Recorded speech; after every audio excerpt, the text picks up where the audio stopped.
Not what we doing, mate. The problem is, Not what we doing, mate. if you don't use the clutch under the braking, it spills your Heineken.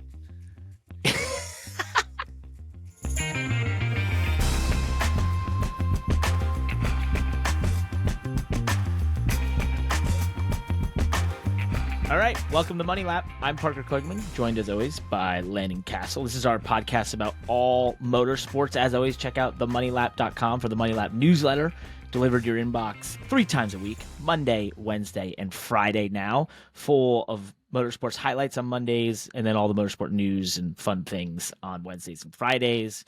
But Landon, you know what we have going on right now? Our own race, the Firecracker 400. It's Firecracker 400 season. Let's go. It is. We're finally here after a long wait. I mean, really an unfair wait for our community who's been begging for this to come back.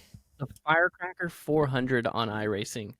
What is it, Parker? Well, the Firecracker 400 is a remake, our remake on the iRacing simulation, motorsports simulation platform of the classic NASCAR 4th of July spectacular at Daytona, where we run iRacing's version of the 1987 cars. So we've got Chevy Monte Carlos, Ford Thunderbirds, and what Buicks? We have Buicks this year?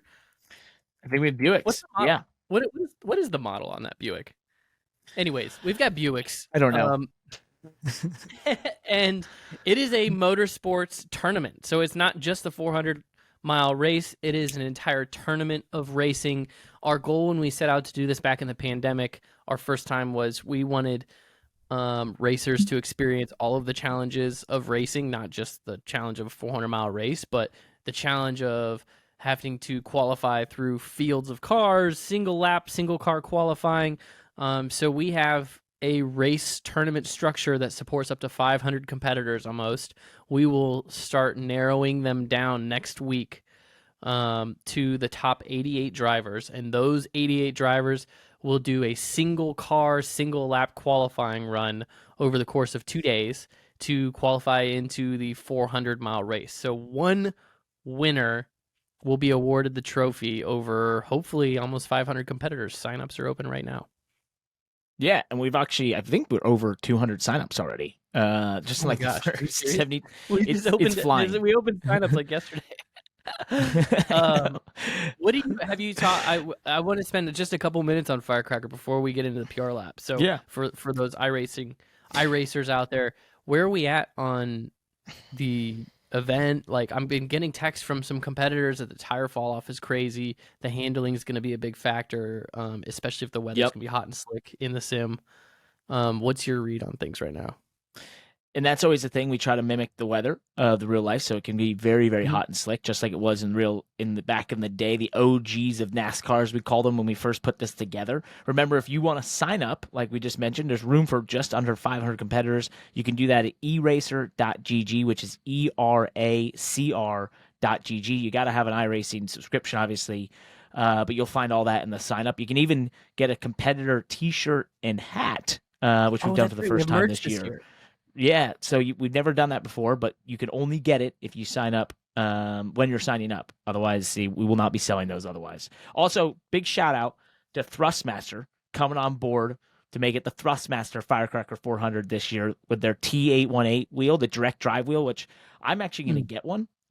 So I'm super excited. I've wanted a direct drive wheel forever. I've wanted this specific one from Thrustmaster for a while, since I had got to know those guys a couple years ago. And found out this was coming, and I just feel like that's the wheel I want. So I'm excited about that.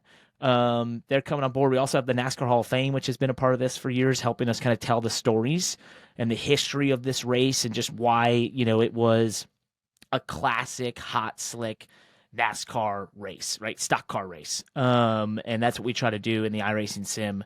So this is going to be cool, and we'll probably, we'll see some practice races are already going on out there. I see a bunch of the competitors in our Discord talking about it and trying to run laps. And, the most intense show to me, though, but the prelims are fun, which is the 2 nights we do next week, where we boil it down from those almost 500 competitors over 2 nights to the 88 they're going to go into first and second round qualifying. But the thing I always find interesting is that qualifying show, because these are not easy to qualify. And it's usually the spoilers are laid back, the cars are on edge, it's hot, it's slick, and we see wrecks all the time as people try to, like, I remember, what was it, Dale Jr. saying it was like one of the most nerve-wracking laps he'd ever done. I was like, what are you doing, our junior? So that's really cool. It's so cool to have it back. It's going to be really exciting. I think that we really wanted to create an event that took a lot of effort to succeed at from the competitor standpoint, right? You have to get through these prelim qualifiers. There's a short heat race, and then there's a feature, and you have to advance through each and every one of them. There's a lot of unknowns because the cars are hard to drive. There's no I rating limitations, so we have Coke Series professional NASCAR drivers racing against average Joes, and the professional drivers don't always win, right? There's a lot of luck involved too, and so all the way down to the single car qualifying, there's a lot of pressure on these drivers. And I feel like the end result is that we have this really meaningful event where if you can just make it to the end of the race, or even to the start of the race, to the 400, you accomplish something, and we hope that there's an emotional toll to that. And we've had that over the past years. And so just our whole, the way we broadcast it with the pre-race show and the documentary that we show before the race, it really captures the competitors' passion and the history of the race. Obviously, like you said, with the help of the NASCAR Hall of Fame, it's been really cool. So we've had some awesome participation in the past too. I mean, Dale Jr.'s competed in every one of them with us, and or has he been? Was he in the first one? Yeah, he's. So yeah, I think so. I think we need to make sure he's back in it. I texted with him a little bit. I don't know if you did, but I told him it's Firecracker season, and he said, I see that. So hopefully we can get him back on board. But we've had a fair amount of Cup drivers in it, and IndyCar drivers. We've had all sorts of real race car drivers. But I think the cool part is, Kyle Busch has been in it. But I think the cool part is, you put it like, we don't stop anyone from coming. As long as you have an iRacing subscription and you can go around the track, you have a chance in this race. And that means it's a hard event. It's over 3 weeks. It really is sim racing's version of what the Firecracker 400 was, which was a grueling, hot stock car race in the heart of stock car country, and really hard to drive big, heavy stock cars. So I just think it encapsulates that in so many different ways, forms, and fashions. And we, as the promoters and the broadcasters, get to watch the whole thing, which you can see on our Twitch and other places that we will promote, live stream it. But all of it will be live streamed with the professional broadcasts, and you'll get to listen to us talk about it. So it's going to be fun. Awesome. Yeah. Well, cool. Should we jump in the PR lap? Let's do it. All right. That was a little bit about ourselves anyway. But the PR lap is obviously where we talk about all things podcast, newsletter. Once again, check out the Money Lap newsletter at themoneylap.com. It's growing like crazy right now. I may have done some Twitter ads recently, doing some testing, and they are going wild. So thank you for all the people that have found us through the Twitter ads, because I've enjoyed that. It's been fun. We're at also 81 reviews on Apple Podcasts. Thank you, Parker, for funding our marketing campaign out of your own pocket. I did, yeah. I wanted to learn it and test it anyway. Did you use a company card for that? I didn't. I should have. Oh, damn it. Well, maybe I did. Wait, I did. I did use the company card. I didn't even pay for it. Yes. Oh, well, then never mind. I take it back. Yeah, thanks for paying for this. Oh my God. All right. Well, we're at 81 reviews. Let's go. Yeah. Thank you. We're at 81 reviews on Apple Podcasts on our quest for 100. We have 19 to go. Please help us out there. Just a couple that showed up this week. From Carly Girl T. Ambassadors of Motorsports Talking. I've listened to every episode at this point. I find the guys insightful, goofy, and producer Josh keeps them moving along with great content. While I'm a huge Xfinity Series fan, I truly appreciate the deeper discussions of the business and skill of racing. Big fan, all capitals. Thank you, Carly. By the way, keep up the good work from Addie Wags. Landon Parker, keep it up. The podcast has been fun to listen to, and the newsletter is a great pairing. It's really cool hearing someone I grew up with, Landon, and a favorite driver of mine, Parker, share different perspectives and stories. I must say, Landon's stories leading into a live read is top shelf. Looking forward to the next episode. Oh, man. I love this. That's It's great. I think that's our first review. That's finally given me some love on that. Thank you. You're welcome. It's true. Yeah, you're finally getting notoriety for your amazing stories. Nobody's ever said anything. They've noticed. They just were holding back. We got a couple on Spotify. W. Grimes, always love these two, but Landon telling stories that lead to an ad read are the greatest. There you go. Also, Wes Hurd Jr. Says Landon to Formula E, although I have an open dirt seat. So he supports your bid to go to Formula E, by the way. Oh, but there is an open dirt seat. Yes. Okay. We need to talk about that. You got both. Yeah. That would be some serious range. You could not probably run any larger spectrum in motorsports than Formula E to dirt racing. When will we see dirt cars, electric dirt cars? Well, they kind of have it. Nitro Rallycross is that. Oh, that's right. Yeah, respect. those things are awesome. Yeah, they're very cool. Fast. Very cool cars. Faster than crap. Yeah, that's. Yeah, our buddy Travis Estrada puts it on. It is. I find that series is awesome. Rallycross, for whatever reason, not to totally derail because I want to go some other ways here, but Rallycross, for whatever reason, has just never been able to really captivate the general public in the U.S. Mm-hmm. And we had the Global Rallycross thing for a while. Then there was America's Rallycross, and now there's Nitro Rallycross, and it's just interesting that it really is that X Games niche audience that doesn't seem to sort of cross into the motorsports world as much as you'd think, because it is cool. It's like, oh, these are cool cars. They're flying through the air. Yeah. They're on dirt and asphalt and everything. Races are quick, but yeah, it can't seem to get over the hump. So hopefully Travis and them can make it happen. They just started that thing, I think, last year, or 2 years ago. So they've got time, but kind of interesting. Do you have an opinion on that? What's next on the PR lap? That's your opinion. I raced at Chicago Street Course, which we're going to dive heavily into the Chicago Street Course here because it was an amazing time. But personally, just for me, we finished 9th. Was P1 by a second in the beginning of practice when it was raining. Then the track dried out. Turned out our car was probably a little bit too soft. Fell to being 6th or 7th fastest. I went out in qualifying. I nailed the wall in turn 4 on my first lap. So then I put in another lap that was a little bit more conservative and got us into the second round. And then I went out to my first lap of the second round and about nailed the wall again. So then I came in, tried to cool it down, went out for a second lap, and that's when Sheldon wrecked and it, canceled the rest of the session. So we started 10th. I think we got as high as 8th in the race in the 25 laps we ran, which were majority were under caution. And then lightning striked. It just, to stop the race. Then we tried to do it again the next morning on Sunday in the pouring rain. That never happened. And so the race stopped before halfway, which was unusual. First thing I'd been a part of, although it's in the rule book and it's allowed basically via an act of God. And I think it was the right decision, just considering the logistics of everything involved. To run 3 laps was just not in anyone's best interest, but unfortunate because I really think we probably had more like a top 5 car. Even with how soft we were, if we could just ran laps, but we never ran more than 5 laps. So it that was disappointing. I think it was a race I really put a lot of effort into, and our team did, thinking we could go win this. And we just missed it a little bit for the dry. I was really hoping to run the wet because, as I said, we were a second faster in the field. So we had a fair margin. I felt like Shane Van Gisbergen. Were you second faster in the field?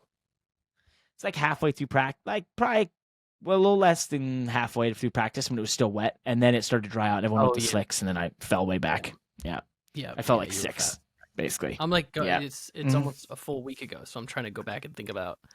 I watched pretty much you and me both. It was pretty awesome, but it was a bummer. You guys didn't get to finish. For sure. So anyway, that was our time.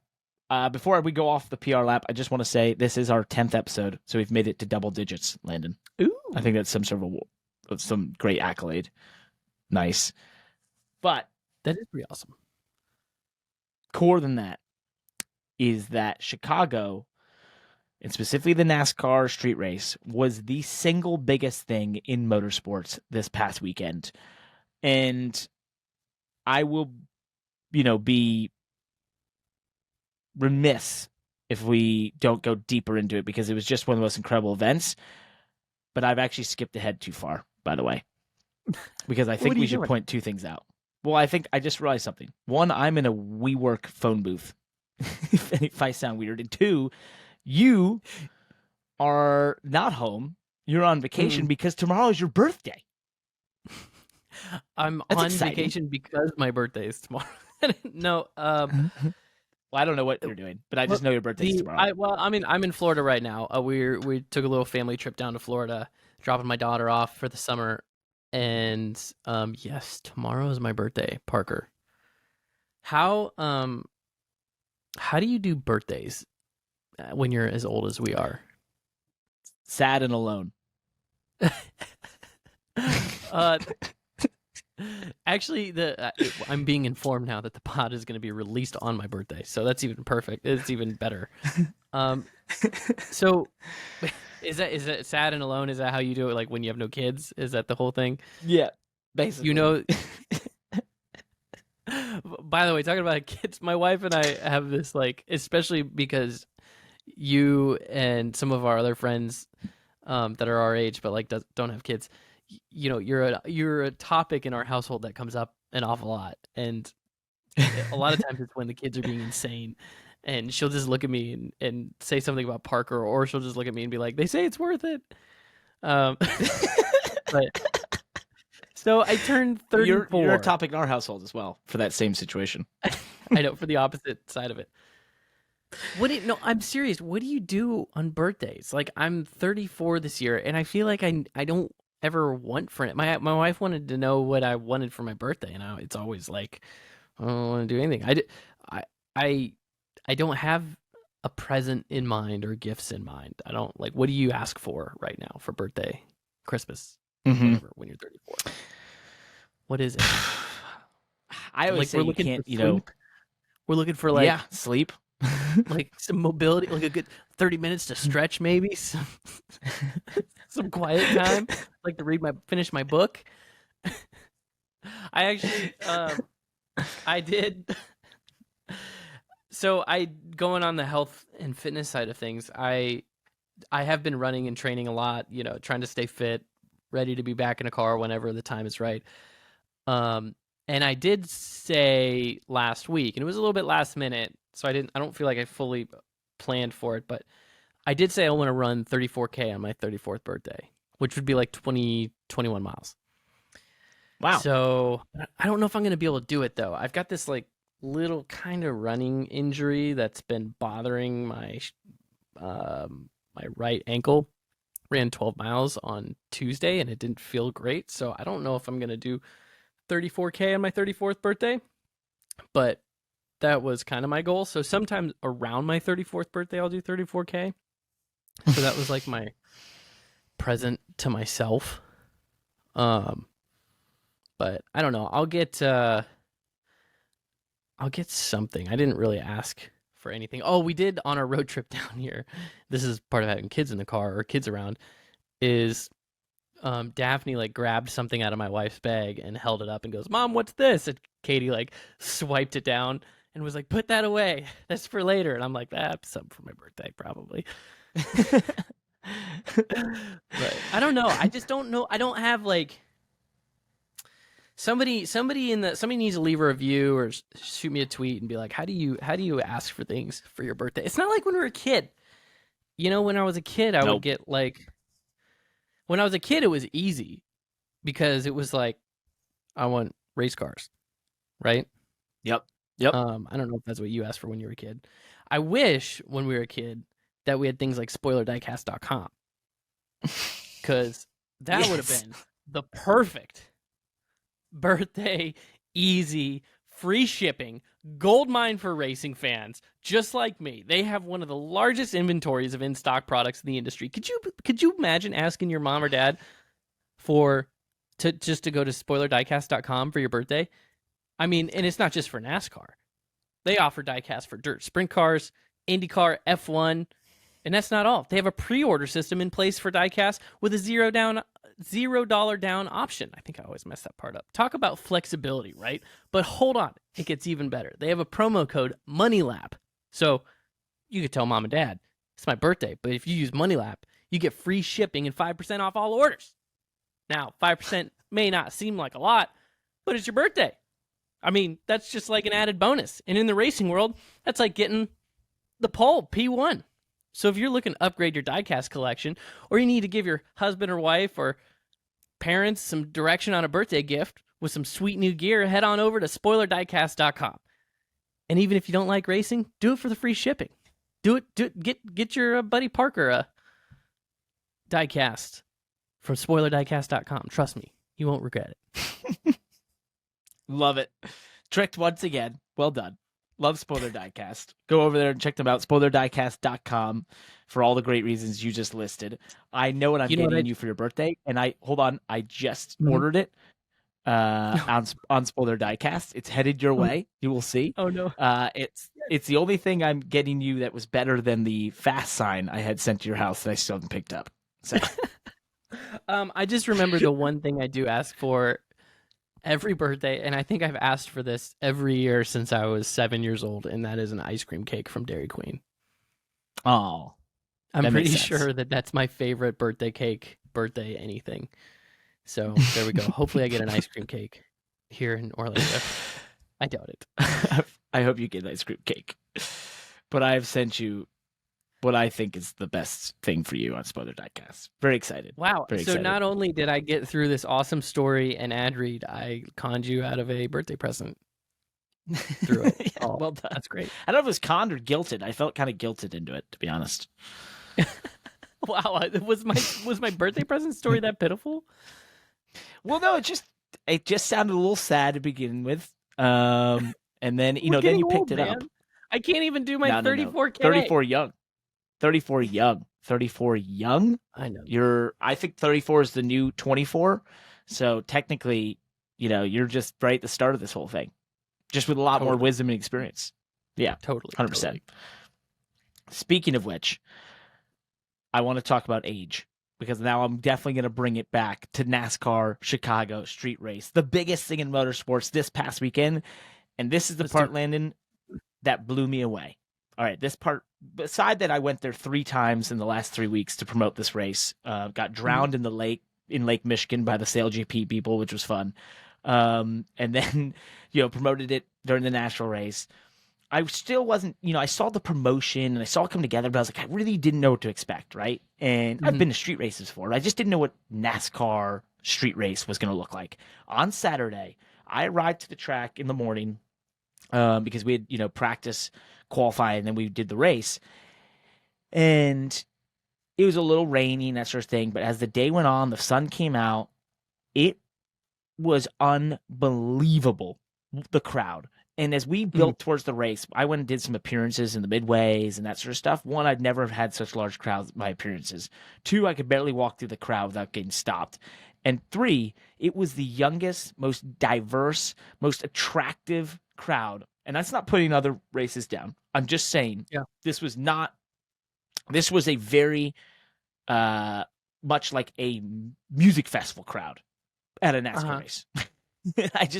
I was like, what is happening? Where am I? But here's the thing. Everyone's like, oh, well, they're here for the concerts. Yes, except 2 things to dispute that. 1, we're walking through the midway. There's all these people that they're flooding into the gates constantly. It's the largest crowd I've ever seen on a Saturday at a NASCAR track in my entire life. And I've been going to NASCAR races since 2007, and obviously been racing NASCAR since 2009. So I'm telling you, when I say this, it's the largest crowd I've ever seen. The line to take a photo in front of the ginormous NASCAR 75 logo was blocks long. And all these people were wearing, say they were wearing a Red Bull F1 t-shirt. They had just bought a NASCAR hat. Or they're wearing an F1 hat and they just bought a NASCAR t-shirt. Like, the merchandise hauler line was just as long and it was people with F1 gear in line to buy NASCAR gear. And I was like, where am I? Is this some sort of like weird new universe that we've entered? I even turned to my PR guy at one time as I'm walking through and getting stopped by all these people being like, am I Dale Earnhardt Jr.? Like, where are we? It was unbelievable. It led to the crowd when I was running around the racetrack. We got the first caution and I'm looking around and everywhere you could see the fans or see an opening, there was 10 deep worth of people taking photos, and like you could see them jumping up and down on the fence and drinking, and it was just like, this is the most unbelievable experience I've ever seen. And then, the racetrack was cool. It was a perfectly fine racetrack. They actually had some cool bits where the cars looked really fast. Even though, we're not going super fast, high speed is like 145. There was areas, our cars don't really require a ton of speed to look like they're going fast because, one, they're kind of big, and two, they move around. It's funny a ton, how it looks. right? They look like they're going so much faster than that. Yeah, because they move around a ton, which is like every other. I've always talked about this, where if the cars are super static, which happened through the mid 2000s when coal mining and all that stuff. One of the things people never talk about is the lack of dynamicism of the race car. Like once they stop moving around and visibly moving and up and down and side to side, that takes away an element of your perception of what drivers are doing or the cars going fast. And this, you have that here because you can't help but see them move and wiggle and all this stuff because they're big, heavy stock cars in a confined space. And the walls are really close. And I just run through a couple more things from this experience. This led, and I could talk about the Cup side where the crowd on the Cup day just got bigger and bigger, and it was the same feel, just like this music festival / F1 crowd had suddenly found NASCAR and were into it. They were vocal. They were, wanting to learn more. It was so obvious when they said, I think over 80% of the ticket buyers were first-time NASCAR ticket buyers. Like, that was obvious. But it was also a very educated crowd. And the reason I bring that up, I would be walking through the streets in street clothes and literally get stopped by someone be like, yo, Park Kligerman, can I get a photo? And I'm like, what? Where am I? Like, where is this? This doesn't happen. It led all the way to, after the race, we were out Sunday night in some of the bars, and they were packed with race fans that were still out after the races and everything. That just, I don't know if I've really experienced that often because the bars aren't that close to the track. I don't know. But it was just so cool. It was such a great experience. And I'm going to make a statement here. I know this thing cost, estimate around $50 million to do or ever. But, it was the highest rated race since Daytona, the highest rated race on NBC in 6 years. It was the most watched race ever on Peacock. This street course idea was a massive success, whether it comes back to Chicago or not, because I think it will be in other places. But to me, this is the fix for all of NASCAR's woes. And I don't mean that you need to go street course racing primarily. I mean 3 or 4 times a year, this is the marketing thing for NASCAR that can solve all of its problems. And I truly, truly believe that. So, Can we dive into that statement just a little bit? Mm-hmm. So go ahead. That's a really interesting point. First of all, you're opening yourself up for some tremendous criticism and tomatoes by saying it's the fix to all woes, right? That statement in itself is too refutable. But it's a very interesting point, and what actually came to mind in that point is NASCAR's goal is like, how can we find a new audience? How can we draw in a new audience, right? And we've heard that from NASCAR. They've told us that, but they also, tell us when they're doing it, right? We heard going into the Chicago weekend that 70 or 80% of ticket purchases for this event were first-time fans, first-time visitor, or first-time attendees. So there's been all kinds of tests and things done through the years to try to reach new audiences, right? Different kind of ads and branding efforts and marketing efforts and messaging. But it's almost like it's all, marketing can be so hit or miss if it's just part of an advertisement, right? On if it's really going to resonate or not. The true thing that resonates is going to the place, right? And going to the people. And the people that maybe they were trying to reach, or the people that we'd love to reach, that is an extremely scalable audience because there's such a high density of people are in these big cities, right? Like, how can we, as a sport that has really loud cars and we take up a lot of space, how can we entertain people that live in big cities? Because, New York, LA, Chicago, I mean, there's tens of millions of people in these cities, right? Yep. and I guess you can advertise them to death, but it's only gonna resonate so much until you literally put a car in front of them and show them how awesome it is. And so I understand that you can't, like you said, that doesn't mean we need to have 10 street courses a year. But it was definitely an interesting experiment that I think had to have been a success in terms of the idea of generating new and fresh interest, a fresh look at the sport. 100%. And I think it you had can the relate same it. effect if let's say that let's just say that we had one street course a year. Mm-hmm. And I understand it's $50 million to build it, and I'm not saying that this makes economical sense over, just going to Chicago again every year. But like, imagine that this was a touring road course that next year it was in New York, the following year it was in Austin, or I guess we race in Coda, but like then we go to LA, then we whatever city will take us that's huge. I mean, there's only a handful of them in the US until we run out of the biggest cities, but we could race Miami, New York, LA, Chicago, Houston. Like, there's some big old cities that could handle a road course or a street course that would be pretty awesome. And I bet you that next year we could go to New York and have the same effect. Long Beach. Oh yeah. Have the same effect. I mean, because you're going to where the people are in terms of that audience that they're looking for, right? This what am I trying to say? Metropolitan audience, I guess, or diverse, big younger, big city, urban audience.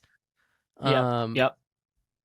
I mean, it's so easy to go for them to attend these races when you can Uber closer to the track and you're not, driving an hour out of town to go to a race, 30, 40 minutes out of town. I don't know. Well, here, interesting. I was so dive excited. I don't want to say I wasn't a naysayer by any means, but I didn't think that it would have this kind of impact. I just thought it would be cool that like us industry people would be like, man, that was a cool course, but did it really, move the needle? And this was like, oh no, it moved the needle. And we could feel that. I mean, we were talking about it leading up to the race. Those couple days leading up to the race weekend, it was obvious that this was going to be cool. Yep. And I can always judge it by the people outside of the sport that message me over the course of a race weekend. And once again, I had non-NASCAR fans texting me talking about how cool the Chicago race was. And I know we haven't gotten into it yet, but how cool it was that New Zealand guy won the race. Like, so it was definitely special. So just a couple things unpack from your side of this. One, you never refuted my point, so I'm going to say my point was a win, and I'm correct. Secondly, the point that I was pointing out is that when you use a word like always and never, and then you're just opening yourself up for to be refuted. I guess I don't know. You didn't do a good job of that, so I guess I didn't do a good job. So one thing to unpack. One thing to unpack. So the idea forever about NASCAR was you got to get them to the track, then they're hooked, right? Well, now that's become really hard. And so this idea of like bringing them to the race to them makes sense. I get that scenario, but we've seen that in other forms of racing, F1, IndyCar, sports cars. They've all done it, right? So obviously this was just different for NASCAR to do it. And it worked. That definitely worked. Two, when I say street course, I should have used a different term. I should have used temporary circuits, and that means the Coliseum event. To me, a Coliseum event, a street course, and then even like I keep having this idea of like where else could you put an oval? Maybe that's like a street course oval sort of thing. Like that could be a possibility. I know. So we didn't talk about that over the weekend, but I had the same dream as a short track oval racer. Like, how cool would it be to have it just a half a mile oval racetrack that was a street course? That's what I'm saying. How cool would that be? And if you could maybe even, spend a little money and add a little banking on the highest lane all the way outside or something. Like, I don't know how you could do it. Something like that. Something that you could do so you could have the form of racing so you have a variety of it. I just think that possibility exists, and it could be so condensed you wouldn't even take up the 2.2-mile track, right? Like it could even be more condensed. And maybe when you say cities like New York City, being on Manhattan, that would be important. I wonder if you could pull that off. So I did hear rumors. There was other mayors at the race, and there's a lot of rumors going around about other places that are looking, they're looking to go, including New York City, which would be insane. Oh my God. But I think to really sum it all up, this was you put it out there. It was a huge mover of the needle for NASCAR. I think the ramifications of this will be felt for a while. I had so many people over the last couple of months and then through this weekend hitting me up about that and talking about it, and I could see it across all different forms of media. And I think it worked, but we should probably talk about the race, which the huge story. Shane Van Gisbergen. Now I'm screwing up. I know him well, and I'm screwing it up after everyone talked about screwing up. Shane Van Gisbergen won the three-time supercar champ, a guy I used to sim race with back 10 years ago on iRacing and was a big fan of. I knew he would be good, and I think we said on this podcast he'd either struggle or win. Yeah, well, he won. And Landon, you were paying attention all weekend. The right foot braking, the clutching, something's going on there, but he had everyone covered this weekend. He did. So so that now is our chance to dive into that. Because now's our chance. We've covered the event. It's big. I'm so interested in this. First of all, I want to stick up for NASCAR and stock car, oval track drivers, our whole schedule, things like that. This race was in his wheelhouse, right? Like this race was designed for him. If he was the only guy, he's the only guy that got to come over and do this from the rest of his peers. This race was designed for him. I guess Jenson Button was in the field, but even Jenson Button is not designed for him. This race wasn't designed remember for the cars. Yeah, remember the cars they raise in supercars are essentially this, very similar. Right. It's supercars where SVG comes from are so similar to the Cup cars. The street courses are they're racing on street courses, road courses every single week, street courses. I mean, you could just look at the NASCAR schedule. The Cup Series regulars had to go from where were you before Chicago? I guess you had an off weekend. Sonoma, Nashville. No, we were in Nashville. Nashville. They raced a Nashville concrete oval. Run Chicago street course, and now they're going to Atlanta, right? What's SVG doing? Yep. He's actually racing on a street course again in the supercars next weekend or this weekend. So this race was designed for him. But now that I got that out of the way, it still was really interesting to me to see his dominance. And it makes me wonder what is on the horizon for Cup drivers, because if somebody from outside of NASCAR can come in and win like that at any race, even if the race is designed for them, it's still the Cup Series, right? It's still the hardest stock car racing series in the world, and it makes me wonder what NASCAR drivers are on notice in terms of their road course racing skills. That's my first topic of discussion. My second topic of discussion is if we want to elevate ourselves to that level. And Parker, you and I've kind of talked about this, but we haven't dove into it yet. But my question is, if we want to elevate ourselves as drivers, me and you, stock car guys, right? If we want to elevate ourselves to the level of SVG on a street course, which we're going to have to if we're going to be, because this guy, I can imagine this isn't going to be his last chance in a Cup car, right? Nope. And I can imagine that there's going to be more VA supercar drivers coming over to the Cup Series, getting a shot to drive, right? If we ever want to be as good as those guys, do we have to right foot brake? Or we have to, did our sport, did our drivers 15 years, 20 years ago when we started left foot braking on road course, because we haven't always done that, right? Like back in the 90s, there was a lot of right foot breakers. I mean, I think Bobby Labonte finished his career as a right foot breaker. Yep. I don't know if he used how he used the clutch at road courses, but I mean, Max Papis, not necessarily a renowned stock car driver, but Max Papis right foot braked all through his stock car driving career. I'm pretty sure Boris said, I don't know what he was doing at the end of his stock car career, but it's when the transmissions got to the point where we didn't need to use the clutch on downshifts, when we weren't required to use the clutch on downshifts, I wonder if we got lazy, right? And we weren't, because we're stock car drivers, we're spending the majority of our season on ovals. We only had 2 road courses a year. You can say there were road course ringers, but were they really running good enough equipment to win anyways? Like, were stock car drivers really being pushed enough to have to figure out the best way to brake these cars, right? Yep. And at the same time, you introduce these new transmissions where we don't need to use clutches to shift. And so it's just as easy to go back to doing what we're doing at every other racetrack, which is left foot braking. And we end up having an entire generation of drivers that don't know how to slow a car down on a road course. Like, did we create that? And did SVG just show up and remind everybody why in the year of our Lord 2023 on the other side of the world they still right foot brake on road courses in stock cars? Because they primarily race stock cars on road courses, and they discovered this is the best way. Because they primarily race stock cars on road courses, right?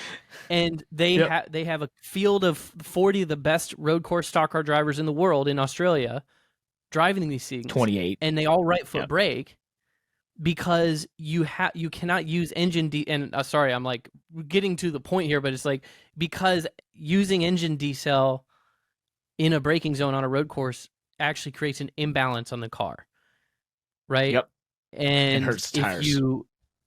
And hurts the tires, right? If you can use the clutch sparingly or the right way, I don't know. Maybe I'm out of my own wheelhouse because I don't even know what I'm like. It's almost like I don't even know what I'm talking about because I don't do that, right? I know a little bit about what it feels like. I've tried it before, but it'd be a whole new discipline for me to work on. And I'm sitting here thinking, are we really just missing that as NASCAR stock car drivers who have been used to racing on road courses twice a year, and now all of a sudden we have to do it 6 times a year, 8 times a year, and oh, by the way, there's a street course.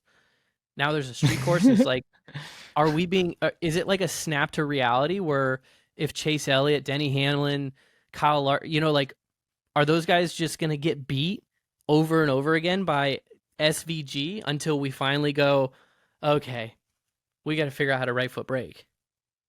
Yep. Or am I wrong? Is that not even it? I think you have to be asking the question.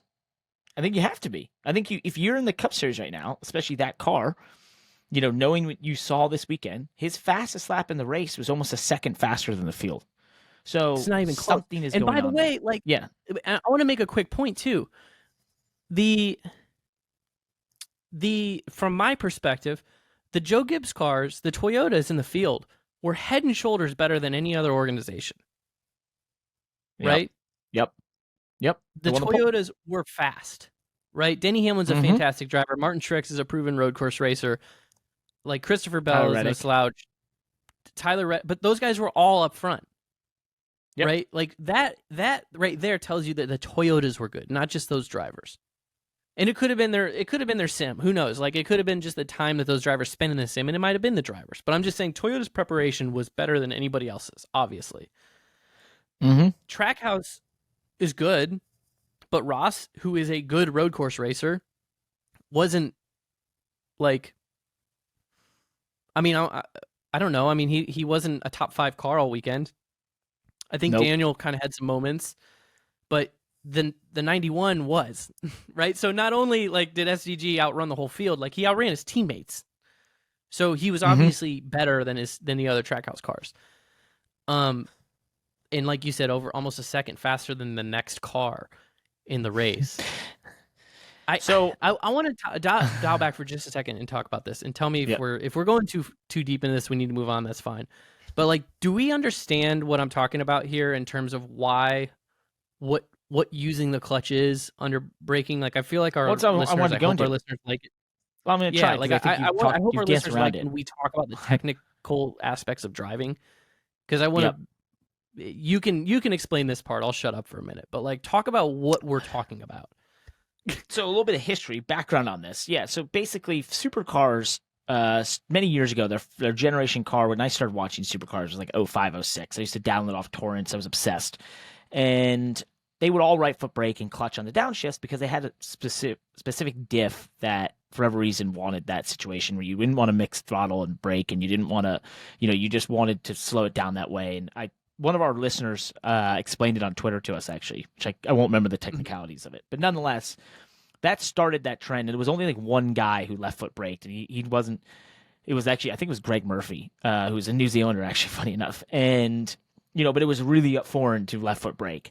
And then as they progressed, the diffs changed, they got better, that sort of thing. They kept doing it. And I noticed it even like a couple years ago. And I thought, man, they've gone to like so many generations of cars. Maybe it's just like ingrained in them as to keep doing that. But then I was talking to AJ Allmendinger, who was teammates with Marcus Ambrose, who was also a supercar racer and champion, who came over here and was very successful on road courses in NASCAR in the old car.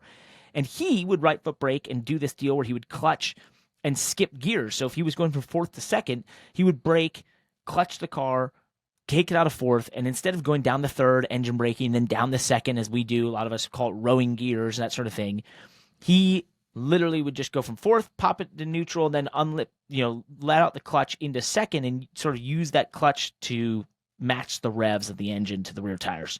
Really fascinating stuff. All while having his right foot braking at a threshold. Braking. Right? Like threshold, like doing it perfectly.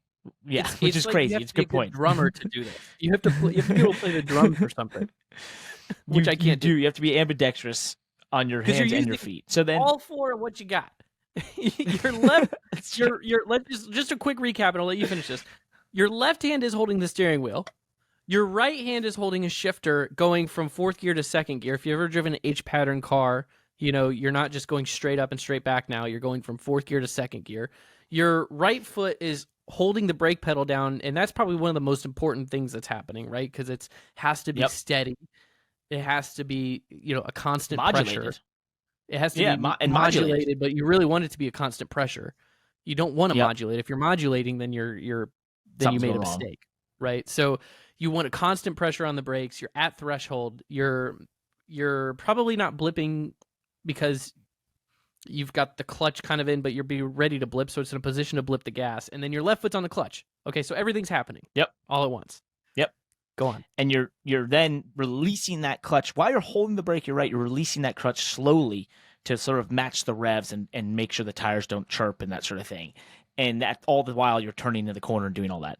Incredibly, full of incredibly complex. AJ tried it. He told me he went around at a test day and tried it for half a day or ever, basically wrecked all over the place. I can't do it. I'm done. And so it kind of went away as Marcus Ambrose went away. And then this weekend, heading into it, I saw some things that SVG said he was going to right foot brake. So I actually texted, remember if you the other pod, I texted Justin Marks about that. And he's like, yeah, man, it's his secret sauce. It what makes him good. And I'm like, okay, well, we'll see. And I just thought I don't know if that's going to work over here. Like, I don't think these cars need it. But what he exposed, and you've brought this up, is that doing that treats the rear tires better. And you create longevity in the rear tires. You create a better braking platform for the car, which allows it to slow down quicker. And so all these things compound to eventually make you faster. So to your earlier point, if you're a Cup driver right now. Go ahead.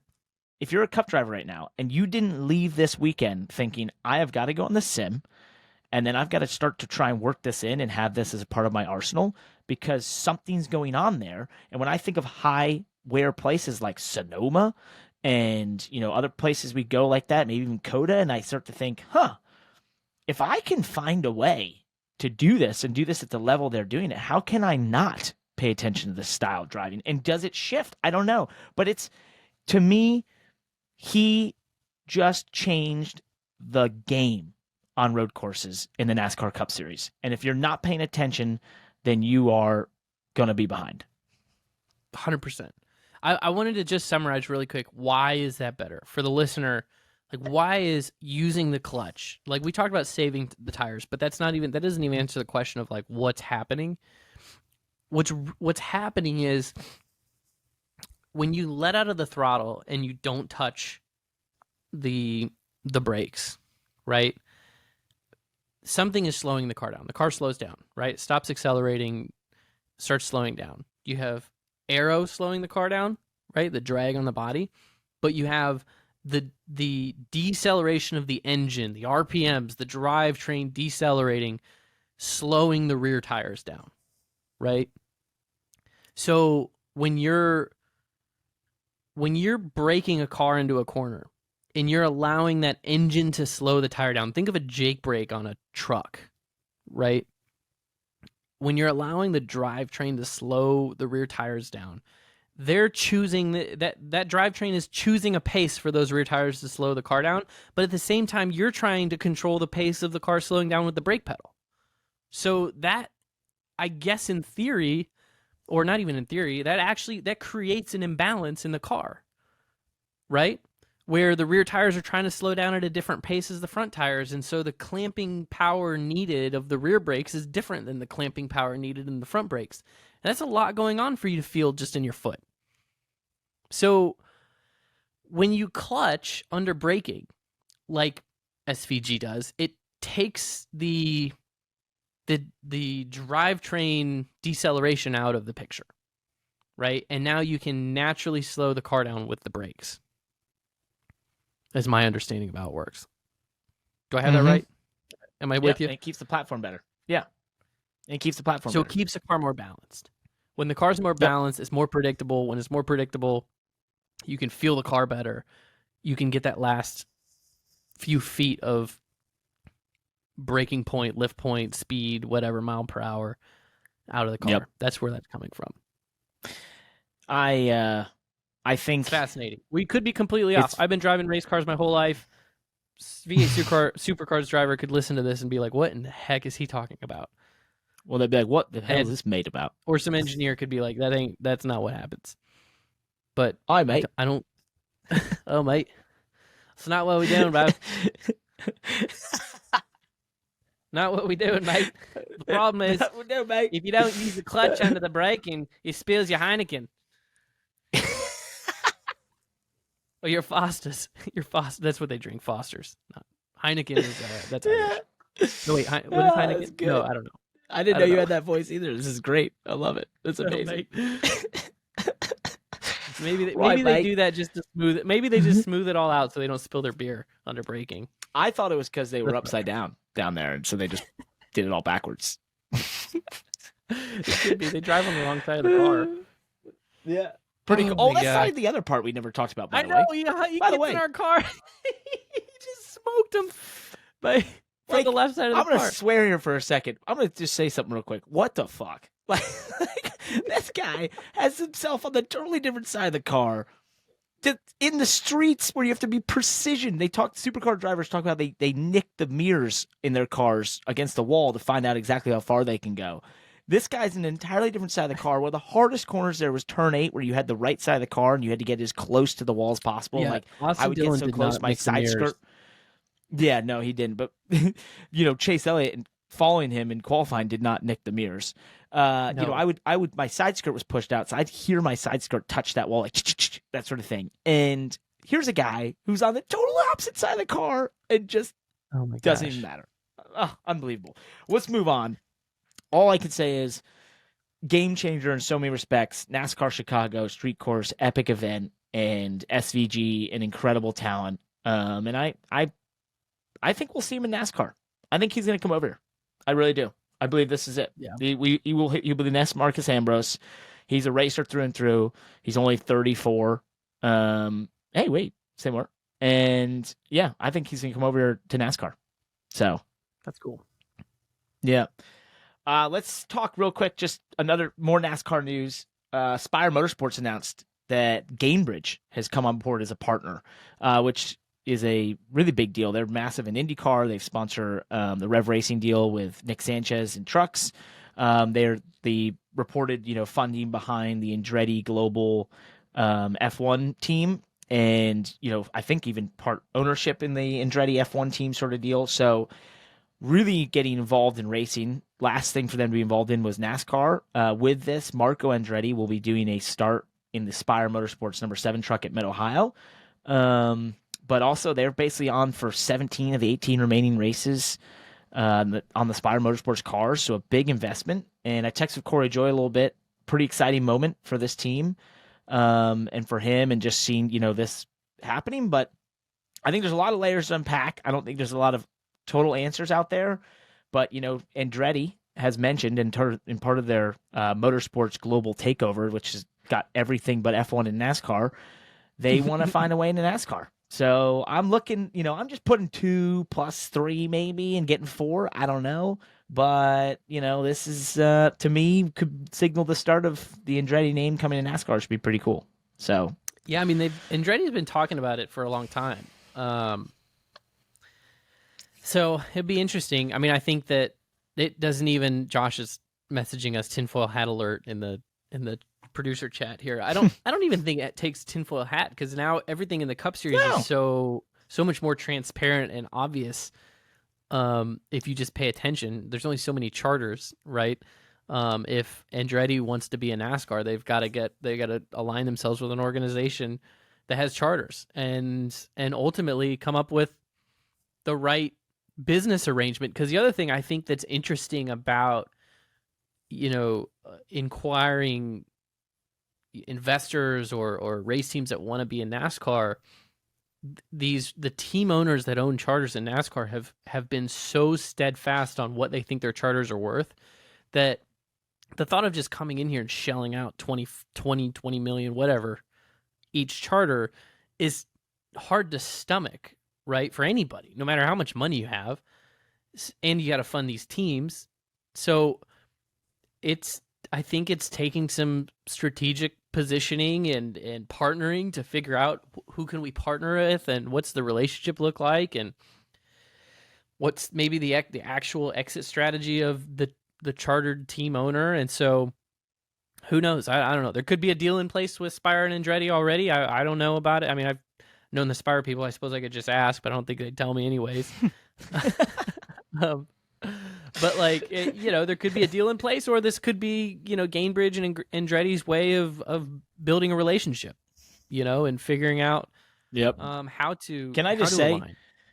Well, yeah. Can I just say that is some incredible journalistic work, by the way, that you just put together. Thank you very much. I could ask, but they might not. They probably won't tell me. Thanks. Yeah.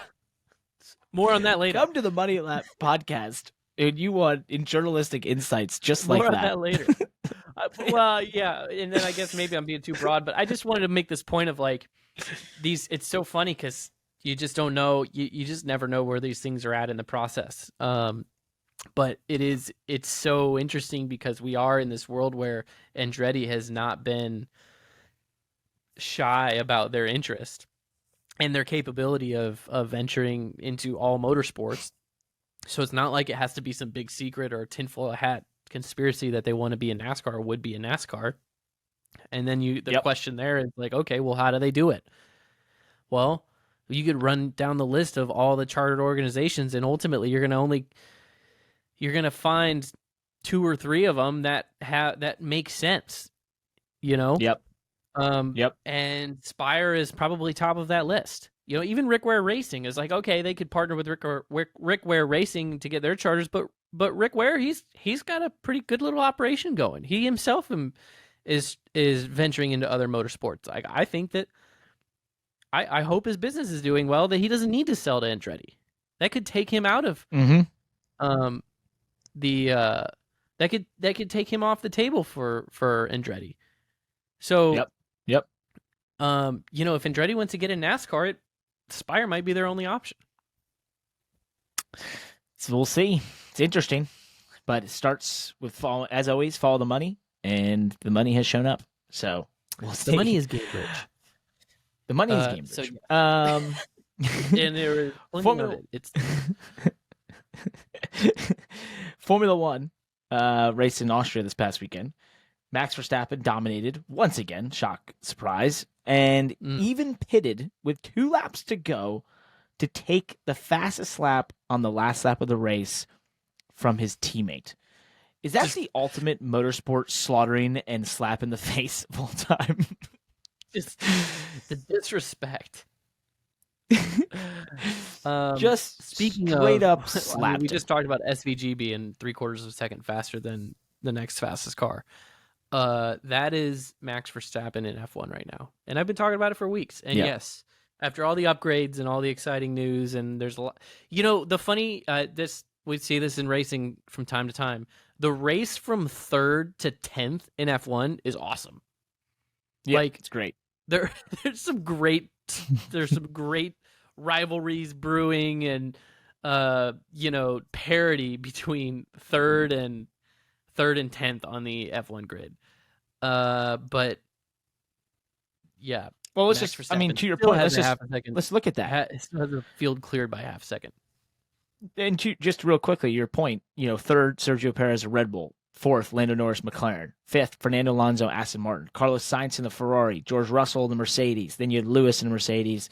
Lance Stroll in the Aston. And then running out the points, Pierre Gasly in the Alpine. That's a great set of parity and assortment. He's just, you have this annoying number 1 car that's absolutely dominating everyone else. There wasn't, a ton of stuff in the race that happened aside from that, to dive into other than what happened post-race, essentially, which was with these track limits. And I've tweeted and been very vocal about my hatred of track limits and how I think it's one of the stupidest things that has ever been, created around motorsports. And, the only thing stupider is the sausage curb in areas where it's like it's supposed to be a runoff, and yet you hit this 3-foot curb that sends you into the shadow realm.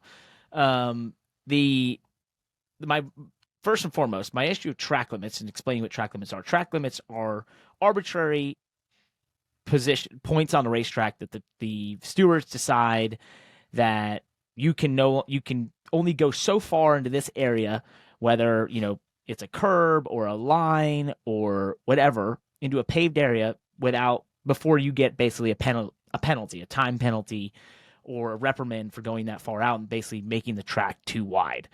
It makes absolute sense in terms of cutting corners. Of course, you don't want people cutting corners, but in terms of exits, to me, it makes zero sense. And my point being is, as motorsports has, tried to be safer and that sort of thing, we've paved a lot of areas that used to be gravel traps and grass because we discovered cars can generally slow down better on asphalt, and you don't get as hard hits into the wall, and in the rain it might be safer and that sort of stuff, right? And it doesn't catch on asphalt and start flipping all over the place, and so it's supposed to be safer, but because of that, it's changed the nature of the runoff of some of these racetracks where there's a lot of room that could take a corner that wasn't flat out and suddenly make it flat out. To me, that is a feature, not a bug. That is modern racing. You add pavement to this area, the track has changed, we can use it, it fits within the parameters of the way to drive that racetrack as fast as possible, then by all means, go ahead. We in NASCAR obviously go via that methodology, and when you look at races like COTA or the runoff of turn, the carousel at Watkins Glen, or anywhere that has runoff like that, we're going to use it and we're allowed to. And it's because they view it the way I do, which is, hey, you think you can use it to go faster? By all means, good luck. Now, if you're cutting the course, that's different. But if it's on the outside and you want to make the course longer, but that's faster, have fun. What happened this past weekend is that the Austrian GP has some pretty strict track limits. And essentially, it was very hard not to go over those track limits. You had, 1, 2, 3, 4, 5, 6, 7, 8 cars with multiple, 10 and 5-second penalties, including Esteban Ocon, who got 1, 2, 3, 4, 30, basically equaling 30 seconds worth of penalties for putting his tires over an arbitrary line decided by the stewards that is too far. How in the world are you supposed to explain that to someone watching racing for the first time and be like, whoa, whoa, whoa, whoa, you can't go over that line? Why? It's paved. It's just a line. Well, if you go over that, it's track limits. What is a track limit? Like, what? It doesn't make any sense to me. It doesn't make any sense. I want to look at this holistically for just a second, because I got into some Twitter debates, and I had my own tweet about track limits. I said that track limits were a design flaw in speedways, or in racetracks, just like chicanes, which I firmly believe that chicanes are a design flaw. But that's that we can talk about that. They're a bug. They're a bug. So let's talk about track limits for just a second, because we say, and what I mean is I want to define track limits. Because we keep saying track limits like it's a man-made thing, right? And I get what the version of track limits that you're saying. Yes, it's a man-made thing. But let's just start on one end of the spectrum, because to me, track limits is a spectrum, right? On we're not going to start on the end of the spectrum that you're at, which is painted line track limits. We're going to start on the opposite end of the spectrum. And to me, and I want you to help me through this, okay? The opposite end of the spectrum from where you're at is really the limit of the race car. That's the first track limit that exists, right? No walls, no nothing. Just if your car, like let's just say you were racing on a completely, paved skid pad, and you had to get from point A to point B, the limit would be what your car can handle to get from point A to point B in the shortest distance, right? Like that would be the original track limit. That's the OG track limit. Okay. I think the next track limit from there is a wall. Right? Maybe I'm jumping too far ahead, but let's just say the next one is a wall. That's a pretty definitive track limit. Like you can't go. I guess you can go through the wall. Some people go through. It's been done before. I attempted it this weekend. Go through the wall and keep racing. There's a pretty big penalty to that, right? So you can say the next track limit is a wall, is a barrier, a physical barrier that'll stop the car. And then you could go down another step of track limits and say, okay, we have, after the wall, we have things like grass, right? Where we go from pavement to grass. That's a track limit, because you go off the pavement into the grass, you're not going to be able to advance your position through the grass, although Dale Earnhardt did it once. There's exceptions to every position, but that's a whole nother point. That's another debate. But there's exceptions to everything. Okay, so you have grass, you have a wall, you have the car is your ultimate track limit. You have the wall is a track limit. You have grass, you have maybe gravel, dirt, some kind of pavement ends, and then you have curbing, right? Maybe a little bit less intrusive or less penalty stricken like a wall or grass. You have curbing. So there's all different types of curbing. You may not see it if you've only ever watched races on TV. You see the curbs, but you may not realize that like sometimes those curbs have these channels in them that are inches wide and inches deep, right? And when you drive over them with the car, you actually lose traction, or the car bounces so much that you lose a lot of the harmonics. It like literally robs your car of acceleration, of horsepower, because you're driving over a rumble strip. Anybody that's driven a car on the highway has felt that, right? The rumble strips on a highway. So you have different types of curbing. Then you have like really aggressive curbing, which actually that might be above these, right? That's more closer to a wall type thing, the turtles and I think we're getting a little in depth. What's that? Yeah. All the way down. Keep going, we went through depth. curbings all the way down to painted lines, right? And then but the thing is, and this is the thing that we're talking about, like when you get to all those things are maybe man-made track limits, but they also are self-policing, right? Because you go off the track into the grass, you lose track, you lose the ability to advance. You crash into a wall, obviously you can't race anymore. You go over a curb, you lose traction, you lose ability to advance.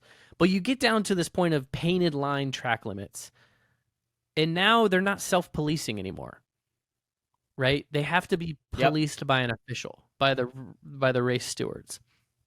And that in itself is a flaw, because I feel like a proper racing series and a proper race director should not be and working with track designers, because I understand that racing series and race directors aren't always the ones that design tracks, but the purpose of a race director is not to make more rules for them to have to enforce. It sounds counterintuitive, but that's very wasteful in the whole process. If you're creating things that you then have to officiate, that don't self-police, then you're just making your life more difficult, and you're making the racing product depend more on you and not on the racing. Yep. And so you can come to me with whatever opinion you want about, well, the drivers need to be able to race within painted lines. What's so difficult about that? Somebody on Twitter, a good friend of mine actually, was debating me pretty intensely about it, and he was like, well, how is it different than in football? Like, the field has to have lines and boundaries, and I mean, my argument to that is like, well, in football, if someone goes out of bounds, they stop the play. Right? They stop the play and they reset. That's part of the game. That's part of the game. And so in racing, we don't stop the play when someone goes out of bounds. We do if they like fully go out of the speedway, I guess. Yeah. But in a man-made, in terms of a man-made track limit or this whatever this version of man-made track limit we call it, a painted line track limit that requires officiating. You're not going to stop the race for every time someone goes out of bounds and reset the field, right? So you really just, as a sanctioning body or as a racetrack, you just created problems. You didn't solve them by having track limits, by having quote unquote painted line track limits. They're not helpful. And I guess but maybe a byproduct right now of like, well, we're trying to do this for safety by having runoff, by having paved runoff. And I understand that, and I appreciate that as a driver. But there has to be a better solution, I guess. I don't. Has to be. I don't know what it I think is. it's. I appreciate the history lesson, and I do. I think it's important to bring all that up because that's how we ended up here. It's, to me, though, you summed it up well, which is it's inserting stewards and decision making and outside of the race influence into the results of a race, right? When motorsports can be far more pure than that, because you don't have to. There is no, I have my tweet, which is like, there's only 3 things required for a motor race. It's a start line, a finish, or start point, finish point, and motor powered vehicles. Everything else is adjustable. You don't have to do this. The game isn't designed this way. For the people that said football fields have out of bounds, it's like, the game was designed that way. Here's another way to, real quick, here's another quick, and actually you made a really, really good point there that, okay, there's 3 things that are required for a motor race, right? The car, the track, the driver. I don't remember what you said, but start point, finish point, motor powered vehicles. So start point, finish point in a car and a driver. Let's say that because I'm big on. So 4 things. Gotta have a driver. Not big on self-driving race cars.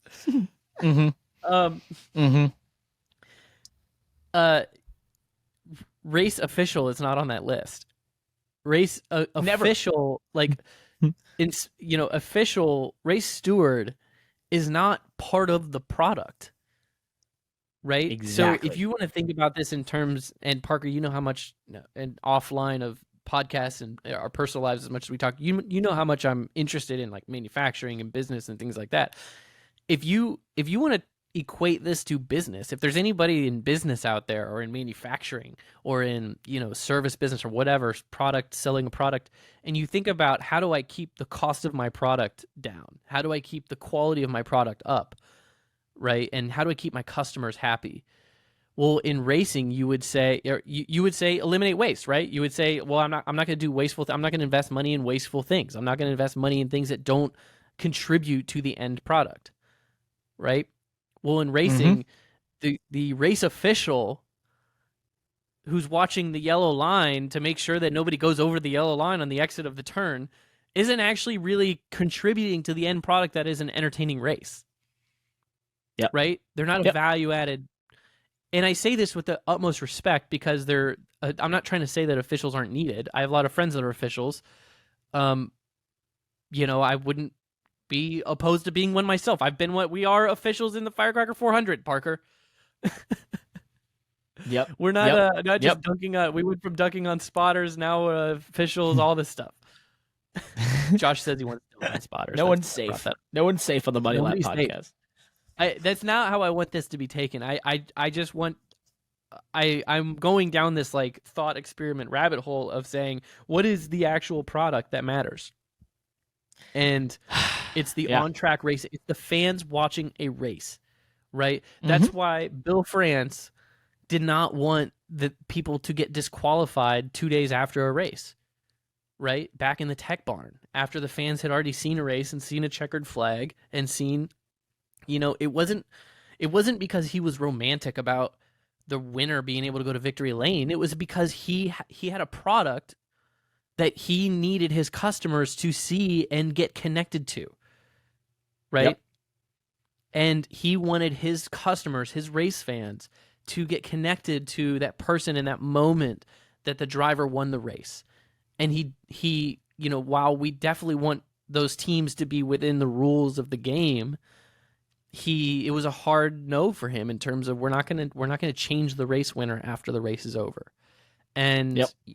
For when it comes to track limits, to me, that's like the fundamental issue of track. We can talk about whether a yellow line should be painted on the track or not and what to do about it. And I'm open-minded to that because there are times and places and there's all kinds of race courses around the world. That doesn't mean that I'm just going to go and peel up every yellow line everywhere around the world. But to me, I feel like we have to all understand what it is we're trying to provide to race fans. And that's a good race. And that's results on site at the moment. Not changing the result. How many positions changed after the Austrian GP? It was like several. It was. I don't think anything in the podium, but fourth on back, there was like several positions that got changed. If you were an Esteban Ocon fan, he lost 3 positions. And there was, our producer says 14 positions were changed. So if you were an Esteban Ocon fan, well, hold on. If you were his fan in the stands, by the time the race is over, you're like, woo, and leave. You would get somewhere and be like, well, wait a second. He didn't finish what you there. saw wasn't real. Yeah, it wasn't real. What does that make you feel like? You bought a ticket, you saw it, you got drunk, you're leaving, you're in the bus or the Uber back to home or wherever you're headed, hotel, and you pull up your phone and you're like, wait a second, he didn't finish there. Well, that's lame. It's just, to me, I don't know. I just, for arbitrary track limits, it's not like they cheated. It's not like they, had a car underweight or had a bigger engine or fake, illegal fuel. They literally just used pavement that's on the area. So dumb. Moving on. We're not track limits fans, and they suck. I'm glad we talked about that way, though. I hope that. Yeah. I hope the listeners got something out of that explanation, because you know how I love to get theological about racing, right? And well, you did, definitely. And I enjoy doing that because I feel like I love to peel back the layers and really understand why we do things. Let's keep going. I love it. And I just want to give a shout out to Alex Palou in IndyCar, who continues his domination of that series right now. 3 in a row. And he's not driving a Red Bull. He's driving a car in IndyCar where all the cars are supposed to be the same. Granted, it is still motorsports, but I mean, maybe that's the most underrated, impressive dominance in motorsport right now. It's Alex Palou's. It has to be. I don't think it's getting talked about enough because it's just highly impressive. We've talked about how competitive the IndyCar series is. It's unbelievably tight, unbelievably competitive. They have so many cars now. I think it's 27 starting every race, 28. So it's wild how deep the field is, and this guy is just on another level right now. There is a lot of rumors about him headed to Formula One, which would be great for. I know some people are like, well, you lose that guy in IndyCar, but I always think that's for IndyCar, that can be a positive, because if he goes over there and he does really well, it's like, look, he's a badass over here, and he carried that over to Formula One. So I think it can be good sort of marketing for them. And then just a shout out to Conor Daly, jumped in for Simon Pagenaud, who had that horrific wreck at the end of the straightaway there in Mid-Ohio when his brakes failed. He wasn't clear to drive, so Conor Daly jumped in and almost got his old car there at the end. Which I thought I was kind of rooting for him just as a driver, being like, come on, man, you can do it. He finished one place behind, but I thought it was a solid drive and showed a lot of speed, so good for Conor. Any real professional driver like myself and yours that's been canned at some point in our career is was rooting for Conor Daly. because the car is running no better. So, it's well, I usually what wanted happens. so we're gonna push this next topic to another week, but it was basically we wanted to dive. We've been talking so much about Formula E. We're gonna dive into the economics of Formula E and some of the interesting things going around there. What it would take to run. How does it compare to Cup teams? How much do these cost? All that. So. I know we're pushing the topic, but we need to make that a priority next week if I'm gonna start my career in Formula E and find a sponsor. That's why I wanted to do it. Yeah, we gotta figure out how much money I'm gonna need to come up with, and we're gonna do this in real time. So, and we're gonna decide if you have to go to a team or if we can just buy a team. We're gonna just do this whole thought experiment and try it out. Okay. And then so with that, I'm headed to Atlanta this coming weekend. That's where the NASCAR Xfinity Series and NASCAR Cup Series are headed. But the NASCAR Truck Series is headed to Mid-Ohio, which I raced in last year, which I won, which was an amazing moment in my career. And I now have had 4 drivers and teams that have my notes via asking me. So my question to you, Landon, should I just post them publicly for everyone to have? They're not super in depth. It's corner by corner. Hold on. It's not the most in depth notes I've ever taken, but I just took them that day, and I remember being like, "Oh, this is good." And then I've had so many people reach out, and I'm not able to race in it. So I was like, you know what? Maybe I should just put it out for everyone. So what? First of all, can you answer this question for me? How did other people get your notes? Well, I sent them to them. Oh, okay. So I thought. So I'm just reading off of our notes for the pod here, and I'm sitting here going, is there a more interesting story here? Is there like an IP breach of my notes? Like, was there like a security breach on your notes? Like, did your Mid-Ohio race winning notes from 2022 get hijacked, and now you're just gonna be like, okay, like screw you guys, I'm gonna give it to everybody? Is that? But you're saying that you pass the notes along in good faith. But you're almost people wondering, have asked. hey, let's actually. People have asked for them. You're fair. You're sharing some of the expertise, some of the notes, and now you're wanting to know, should I just publish them? Yeah, because I'm at 4 teams and drivers, who have all asked politely, and so I was like, if you ask politely, sure thing, here you go, no problem. But I was like, at this point, maybe I should just dump them out there. But we'll hold them back. From my no. So from my here's my answer to your question. Okay. Long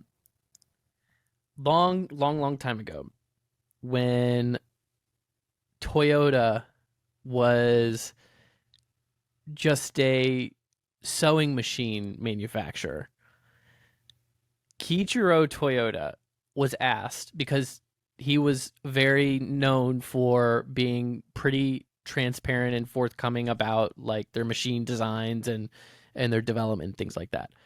And he was asked about what do we do if people copy our processes and copy our designs? Like, they could just copy our machines and then, get beat out. And he was famously quoted saying, they do not have the expertise gained from the failures it took to produce the original. So interesting. To answer your question, Parker, from the wisdom of Kiichiro Toyota, I would say put them out there. They don't. I appreciate they can that, use your notes Mr. if they Toyota. want, but they don't have the expertise gained from the time and effort, the failures that it took for you to make the original. From all the corners I went into and thought that's not going to work. They don't. And to your point, notes they want, but they don't know why the notes exist. They don't know why, why you came up with those certain notes. They didn't live it themselves, so it might help them. It might not. Yeah, and in the startup world, they would say, that's when people are worried about like, oh, they'll steal my idea. And it's like, if they can steal your idea and then execute and create the thing that you were going to create, then you were never going to win in the first place. So good luck. There you go. On that note, you have anything else, or should we call that a pod? I'm good. Call it a pod. Firecracker 400 starts next week. eracer.gg, go sign up. Thrustmaster T818 involved, NASCAR Hall of Fame. It's going to be epic. And happy birthday, Landon. Thank you, buddy. Hey, before you go, please like and subscribe to this YouTube channel. Also, click the bell icon below to be alerted to our latest videos. We also request that you let us know every single thing that we did wrong in this video or prior ones in the comment section below. We might just go through and answer them, or you'll make it to the next episode of the podcast or our next video. Also, subscribe on your favorite listening platform to be able to listen to this podcast on the go. And subscribe to our newsletter at themoneylap.com to get the best 5 minutes in motorsports delivered directly to your email inbox every Tuesday and Thursday. Thanks for watching. Those are amazing, but they're not as good as spiked cores. They have a... yeah. 4 grams of sugar, 80 calories. That's not bad. Yeah, yeah.